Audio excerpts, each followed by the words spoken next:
perseteruan antara Bang Rasman dengan Nikita Mirzani, Abang sebagai praktisi hukum melihatnya seperti apa sih Bang, terkait pertikaian Bang Rasman kan sesama PH, lawyer, dan juga di bidang hukum juga, gimana Bang? Oke, selamat sore, saya Dr. Firman Chandra, saya pengajar dan advokat juga. Pertikaian antara seorang lawyer atau advokat atau pengacara dengan public figure yang sekarang viral, apalagi ada dugaan cakar menyakar kira-kira begitu, itu sebenarnya harusnya bisa diselesaikan dengan bijak. Permasalahan ini kan ada sebab dan ada akibat. Sebabnya apa?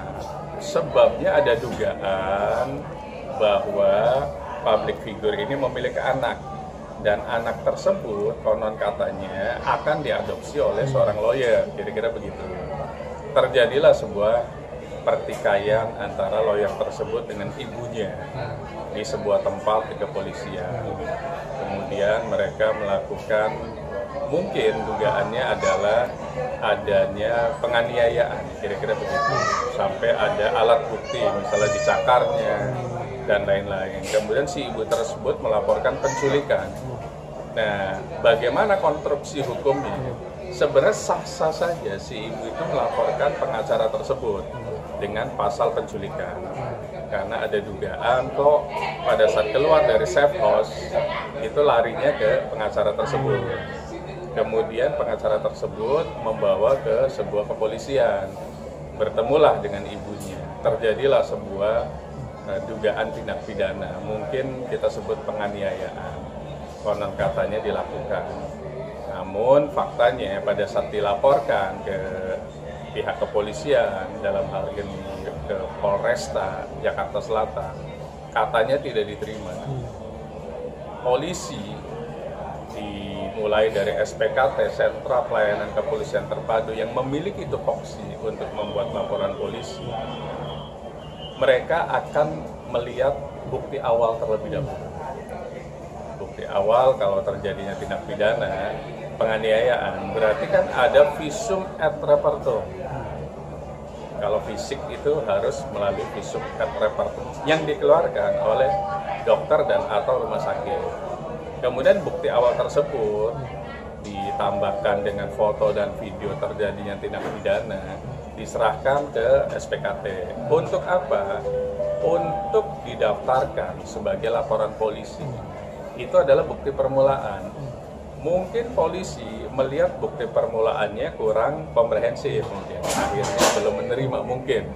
Nah, disitulah terjadi kalimat bahwa polisi kok tidak menerima LP.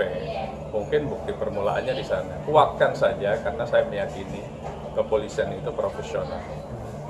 Bang, ada indikasi gak sih Bang, Rasman datang dengan Laura dan tiba-tiba ada Niki datang belakangan, ada indikasi settingan atau gimmick mereka bertikai atau berantem menurut Abang sebagai praktisi? Terkait hal-hal yang sifatnya settingan dan lain-lain, sebenarnya secara fakta yang tahu adalah mereka. Namun kalau kita coba lihat, kok bisa tiba-tiba gitu ada kedatangan dari mana? Mungkin dari info antara timnya lawyernya dengan timnya dari public figure tersebut. Mungkin mereka komunikasi. Mungkin juga memang di awal tadi sebenarnya ini sudah di set dari awal, dan itu ya mereka fakta yang tahu. Kalau dari peristiwa hukum, intinya mereka pada saat di sebuah tempat yang namanya kantor polisi tersebut terjadi saling menuduh. Yang satu menuduh penganiayaan, yang satu menuduh ada dugaan penculikan. Nah, tinggal tanyakan ke kepolisian dan bikin laporan polisi sebenarnya supaya ditindaklanjuti, betul tidak ada dugaan penculikan, dan di samping itu dugaan penganiayaan. Polisi lah yang punya tupoksi. Bang, terkait masalah adopsi anak, sedangkan Laura kan masih punya ibunya, sedangkan Niki bilang ya udahlah ambil sana anak saya gitu, terkait biayanya dan lain-lain. Itu kan susah Bang, untuk ada syarat-syaratnya Bang, syarat yang harus dilalui jika anak ingin diadopsi oleh orang lain gitu Bang. Maksudnya praktis itu adopsi itu adalah sebuah permohonan. dari yang ingin mengadopsi dengan yang ingin memberikan. Jadi yang ingin mengadopsi itu harus melakukan permohonan kepada pengadilan terlebih dahulu. Tentunya ditambahkan alat bukti lain, saksi, kemudian anaknya, kemudian bukti lainnya, sehingga hakim bisa memutuskan bahwa anak ini layak diadopsi. Namun, ini kan masih ada ibunya. Dugaan saya, adopsinya pun tidak akan di-approve oleh majelis hakim. Kenapa? Kecuali misalnya ibunya tidak ada, orang tuanya tidak ada, dan atau orang tuanya menyetujui terjadinya adopsi tersebut. Namun kami meyakini mungkin orang tuanya tidak setuju, ini hanya gurauan saja. Kalau gurauan itu kan tidak bisa dijadikan dasar hukum. Dasar hukum adopsi, permohonan dulu, ada sidang, kemudian ada putusan. Nah, putusan di situ adalah putusan approve apa enggak, dikabulkan atau ditolak. Kalau dikabulkan berarti masuk di kartu keluarga dari si pengadopsi tersebut. Dan jangan lupa kalau sudah masuk kartu keluarga, hak warisnya sama dengan anak kandung.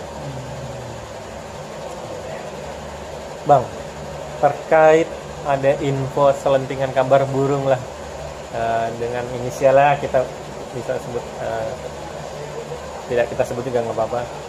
Ada info kabar burung katanya seorang public figure tersebut terkena penyakit yang tidak bisa disembuhkan dan juga mematikan di dunia. Abang mendengar dan membaca berita tersebut gimana sebagai praktisi hukum? Itu sebuah tuduhan yang tidak manusiawi, tuduhan yang sangat tendensius, tuduhan yang sangat merusak harkat dan derajat sebagai manusia, dan itu harus dijadikan sebuah dasar untuk pelaporan. Karena apa? Deliknya masuk, delik dari pasal 310, 311 KUHP, Jungto pasal 27 ayat 3 dan Jungto pasal 45 ayat 3 Undang-Undang ITE masuk terkait dengan pencemaran nama baik. Karena barang siapa yang mendistribusikan konten-konten, berita-berita terkait hal-hal penghinaan dan pencemaran nama baik, diancam dengan ancaman hukuman 4 tahun. Namun ini adalah delik aduan. Harus diadukan dulu nih sebagai korban. Kalau memang ada tuduhan yang sangat tendensius itu tuduhan yang sangat berat.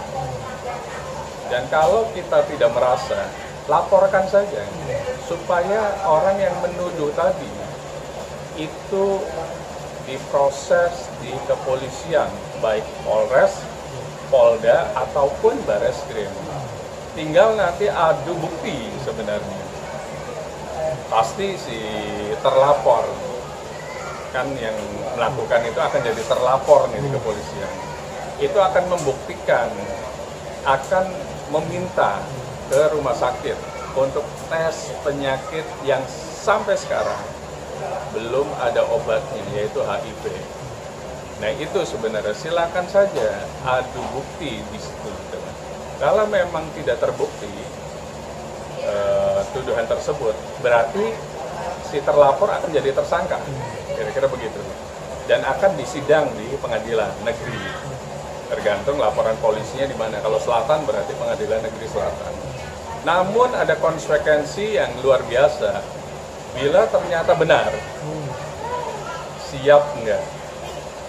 Dalam kehidupan itu ada up and down. Siap enggak? Itu harus dipikirkan 100%.